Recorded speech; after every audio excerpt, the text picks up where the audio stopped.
Esenlikler, yurttaşlar. Arslan, hoş geldin. Esenlikler, ildeşler. Hoş buldum Aziz Bey. Kardeşim, oňatmysyz? Adam özüň näle. Indi bugünkü ikimizin etjek çıkışımız gysga bir çıkış. Yani uzun tutacak däl.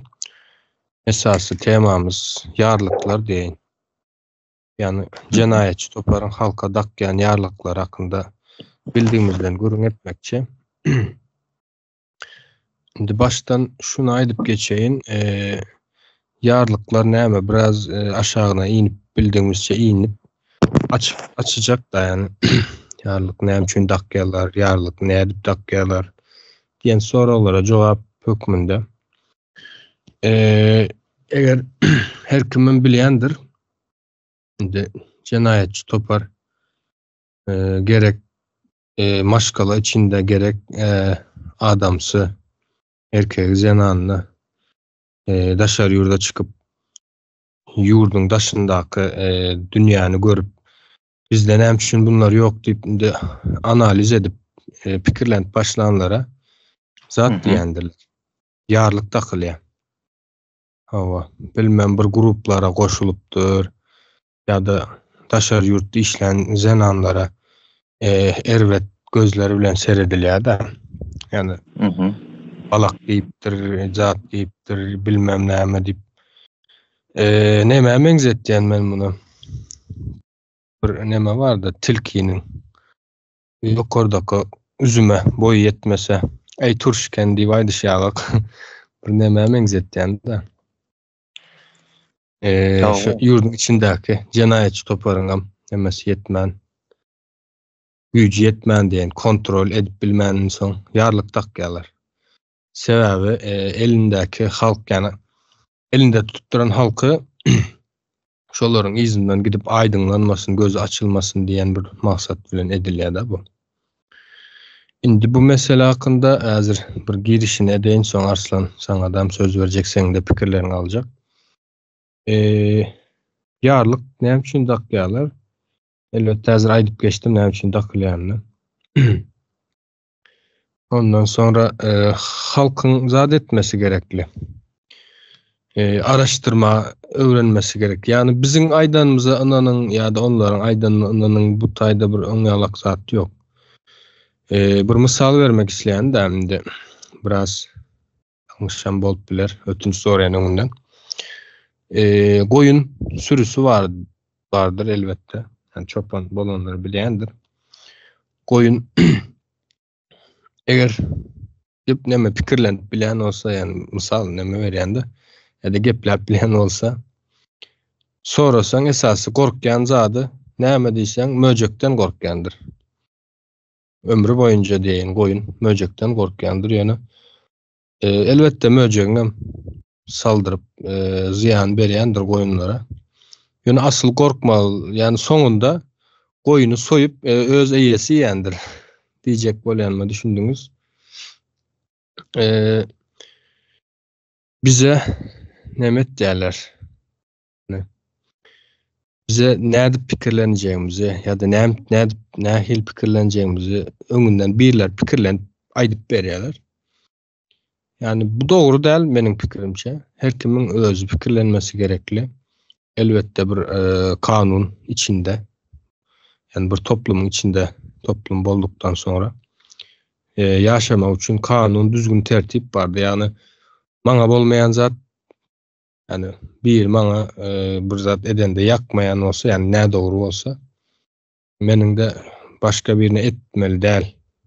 Ýani ýalak bir kanunyň asyl gyskaça tanymyny aýtdym. Hawa, Arslan saňa söz bereýin. Şeýdip giriş yapdym öze. Söz sende. Sağ olun az kardeş. Indi sizin häzirki aýdan zatlaryňyza hemmesini biz ýaşap oturýarys-da, başymyzdan hem geçirip oturýarys. Köpsüniň içinden hem geçip aňarsyndan hem çykdyk da. Köpsü bilen hem ýa-da yüzme-yüz hem boldyk diýin. Şoň ýaly ýarlyklaryň içinde zatda ýa bir töhmet diýimi, şoň ýaly zatlaryň arasynda hem bolup gördük. İlki bilene şunun ýaly sözler var da mesela bunun kellesi bozulupdyr diýerler ýa bu siyasat sen goşulma. Şunun ýaly bunun ýaly ýarlyklary kän. Elbette bulan üstünde ýeke durup geçeriz. Indi şu taýda şu sözler aýtmagy bilen näme gazanady häzirki rejim? İlki bilene şu bu siyasata goşulupdyr diýseň biziň halkymyz üçin hem siyasat bir enayi bir zatda bir daşa inaplatýanlaryň bir nemesi durmuşy ýaly bir zatlar göz öňüne gelip şeýle bir uzaklaşadylar.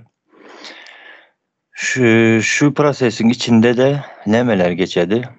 İlki bilene biziň tanış bilişimiz köneden olsun, çağalıktan olsun, hemmesi bizden uzaklaşýar da. Uzaklaştırmagam buların yankı terör rejiminin birinci etjek işi ve maksady hem şu uzaklaştırmak. Sebep köpelip başlasa kontrol edip bilmedi.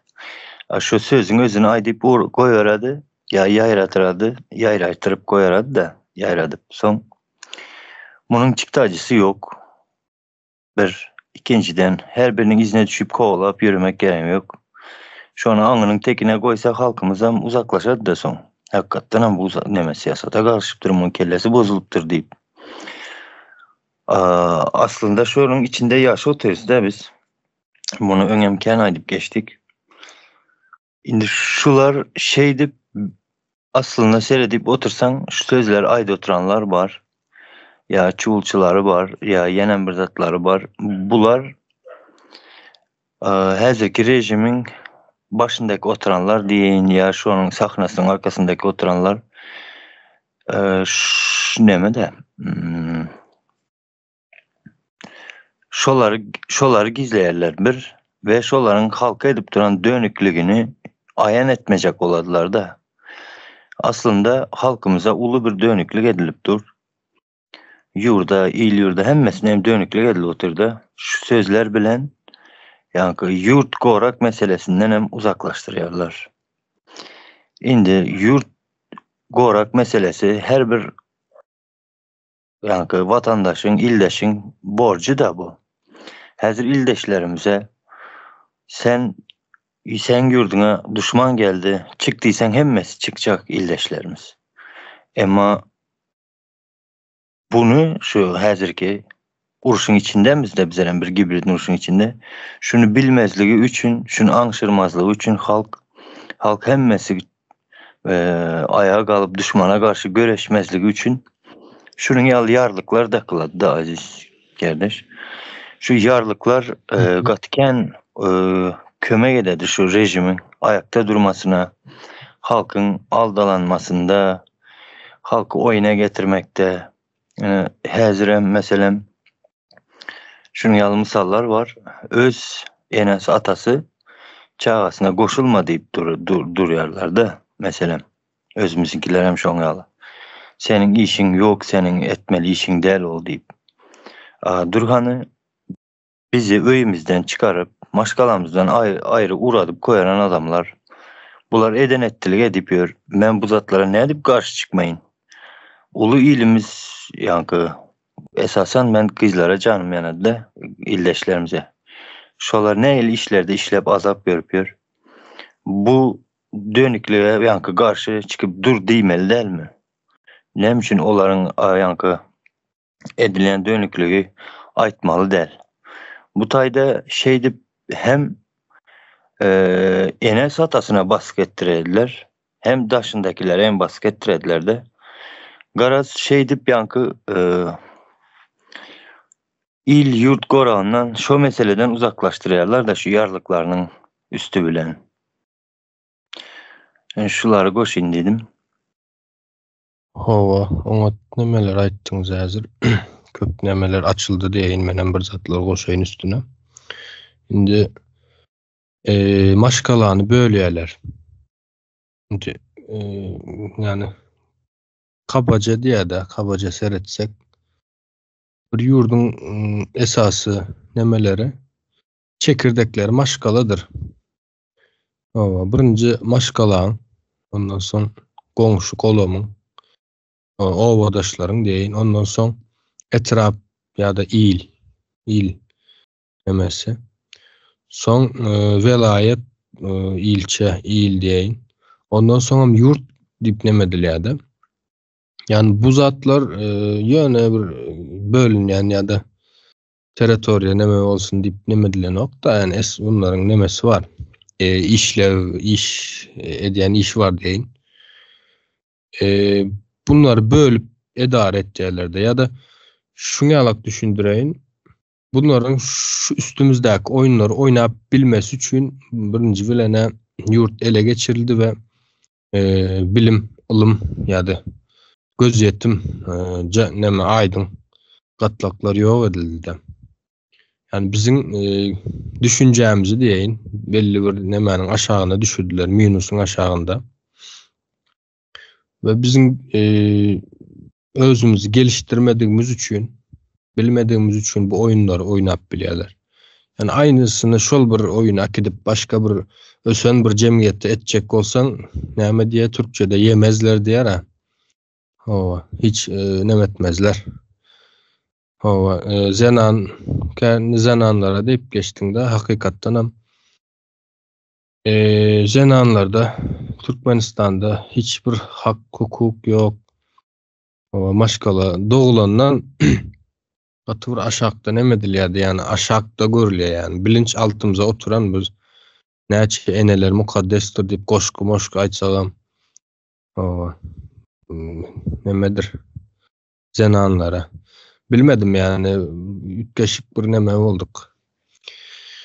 Yani öz ýalňyşymyzy görüp bilmemiz gerekli de birinji bilen. Özüň bilmeseň bileninkini hem etmeseň diýip saparagyň bir sözü var. Şonuň üçin bu ýoly, ya bu çykyşyň ýoly nemeden aýdynlanmakdan geçýär. Özümüzi bir şekilde geliştirmemiz gerekli. Yani her adamın bir sany ömrü var. Onu da nälik diye wagt izine gaýtaryp bolanok iň gymmatly zat wagtdyr we onu şeýle de ýaşap bolýar da erti turup akşam yatıp keyfine göre geldi geçerem ýaşap bolýar. Manyly bu sagatlara bölüp degerli wagtyň gymmatly beýdimem ýaşap bolýar. Soňunda bilmedim yani. Men bir geçenem aýdyp geçdim mikan ýalňyş bolmasa. Bir deneme, eksperiment geçirýärler maymunlaryň arasynda. İki sanak maymunu aýry-aýry kapese goýýarlardy gözenege we bir-birini görüp bilýärler. Soň kiçijik maymunyň nemesi var. Gözenekden elini çıkarıp bärde bir sana maymun tarapda daş var, bärdedem ýaşyl ot berýärler. Ot mu iýmiş, iýmitmi, miwe mi, bir miwe bolmaly. Sonra her nemetde öwretýärler maymunlara. Daşy berse, bir miwe berýärler. Soň maymun her miwe ýesi gelende daş berýär, ýerine miwe alýar-da. İkisine de şey dip berýärler. Soň belli bir wagtdan soň birine miwe berýärler, birineden başga gowy bir üzüm has ütgeşik bir renkli bir neme berýärler-de. Başka bir miwe renkli, has tagamly diýen. O miweden gowy tagamly. Soň birinji var, ikinji var. Birinji öňküsi alak dowam etýärler. Şo bir miwäni berýärler. Soň ikinji her daş berende gowy miweden berýärler. Gyzyl renklisinden diýen. Ondan soň 1 2 3 diýenden soň birinji maymuna bolsa şol ýaşyl miwäni berýärler welin. O maymun gahary gelýär.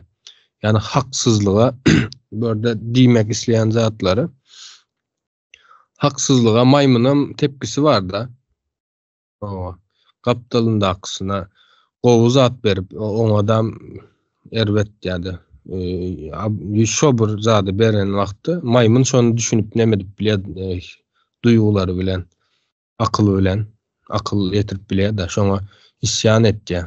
Miwäni atyp goýberýär, izine gyýgyryp nemedip bağırıp çağırıp aýtjak bolýanym bir maymunyň şoň akly ýetýän bolsa bizim halkymız, yani bizim halkymız diýmeýin, adamzadyň akly ýetmez bu muňa.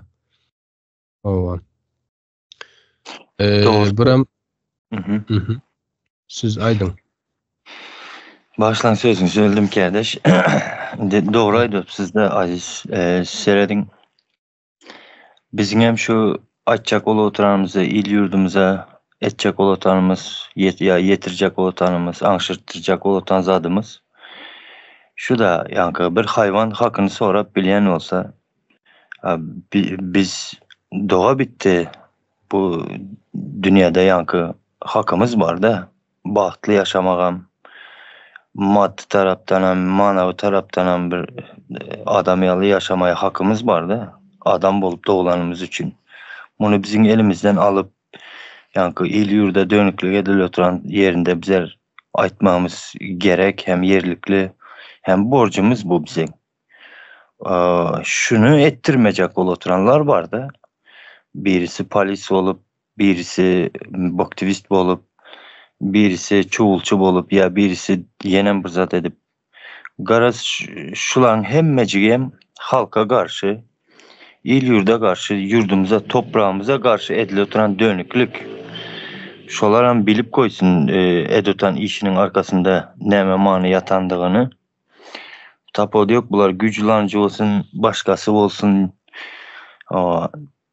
hemmesinin hem demesi bilgisi olsun, havarı olsun bu zatlardan da. Seyredin, hazır uruş edip bir yurda çözüp zaten sen katıken çıktacı oladı da ona derek bir sana dönüğü tapasan, o dönüğün hem her eline bir eline yankı bok twistini veresen, bir eline çoğulçusunu veresen, bular garaz halkı şey dip yani bu siyasat diğer bu ervet nemelere koşuluptur diğer diyelim bana köp aydilerde yurdun içinde bu teröristlere koşuluptur deyip yani şon yalı yarlıklar dakıp koyuyorlar da mesela şolar yankı halkın önüne çıkoturlar. Diyecek o tanım halka gönülden dönüklük edil oturdu. Indi yankı bok twisti olsun, çoğulçusu olsun, ya mehmedekileri olsun, güclancılar siz hemmeniz hem yanlış yoldasınız. Şunu aydalım. Siz yurda ilu güne dönüklük edip dursunuz da siz şunu anşıranınız yok mu? Ya edip yören hareketinizin nemediğini siz bileniniz yok mu? Ama arkasında şu yurdumuza dönüklük edil oturan. Şunu bir aşağın çizip aydasım geledi de şu hem ulu oyun edil otur üstümüzden. Halkımız hem hazır şol oyuna inanıp elimizden yurdu toprağa gittir oturan. Yani suyunu elinden aldır otur. Su yok. Ertir bir gün su bolmadı yurdun içinde. Son ne hemşedeceksiniz? Ondan sonra Aydın Aziz. Sen Cemle ben sana alayım sözü. Ya da aydın mı? Böyle indi nemede su yok deydin. Dünyanın şu atkı yağdayını eğer sıynayanlar var olsa biraz benim görüşüm önümüzdeki yıllarda biraz zatlar kımmatlap biler sebebi. Hemen Amerika'nın prezidentinin belki yurtlara vergi gümrük nemelerine yokarlandırdı da biraz karışıklık bolup biler ben kıskaça öz dilim bilen aytsam hazır uzatmayın. Yani zat kımmatçılıkları olacak diyeyim de benim görüşüm. Dünya o vakt Türkmenistan'ın yağdayını siz hemmemiz biliyoruz, içinde yaşapıyoruz. Dünyanın yağdayı ervetleşen vakti bizim yağdayımız nelek olacak siz gözünüze getirin diyeyim. Ondan sonra da Arslan vaktimizden biraz nemediptir. Kıska deyip tutal deyiptik. Hasta Cemle segen bulur. Men hazır Cemle sözü sana verecek. Bir atalar sözüne gavat geldim de men. Şonu okumak isleýände. Neme diýe? 40 ýyl maýa gezýän çäň diýe bütün ýyl ner gezgin diýip bir atalar sözü var. Atalar sözünden kıskaça neme deyin düşündürülüşüne. Dilden dile geçip bizlerde destanlar nemeler dilden dile kän geçilýändir. Ýazygy ýok, ýöne dilden dile aýdylyp, gazal edip, aýdym edip aýdylýar. Şondan hani atalar sözüň manysy biziň atalarymyzyň aýdan sözleri diýen nemeden gelýär. Belli bir ýaşa ýeten, belli bir nemeni gören, tejribeler gazanan adamlaryň, ýani ýaşy ulularyň özünden kiçi nesline, ýaş kiçilerine berýän nesihatlaryny atalar sözü diýen. Indi bu sözü birazcık açayın. Maýa düýäniň nemesi diýär-de maýa bolanda neme diýilýär indi dişi diýilýär neme türkçesinde aýtsam düşünükli bolarmy? Erkek düýe bilen gyýyz diýeýin. Men häzir gelişdirip bilmedim. Sözüň manysy şul: 40 ýyllap gorkup gezenden diýe 1 ýyl erkek ýalak, ýani är ýalak gorkmagan gez diýe manysy. Men kän uzatmaýyn. Şey diýmek isledim, şunu aýtmak isledim. Sizem söz size bereyim. Doğru aýtdyňyz, ýerlikli aýtdyňyz aziz. Şu zat var-da aziz seredin. Yani halkımız häzir bilimsiz zat diýäs-de.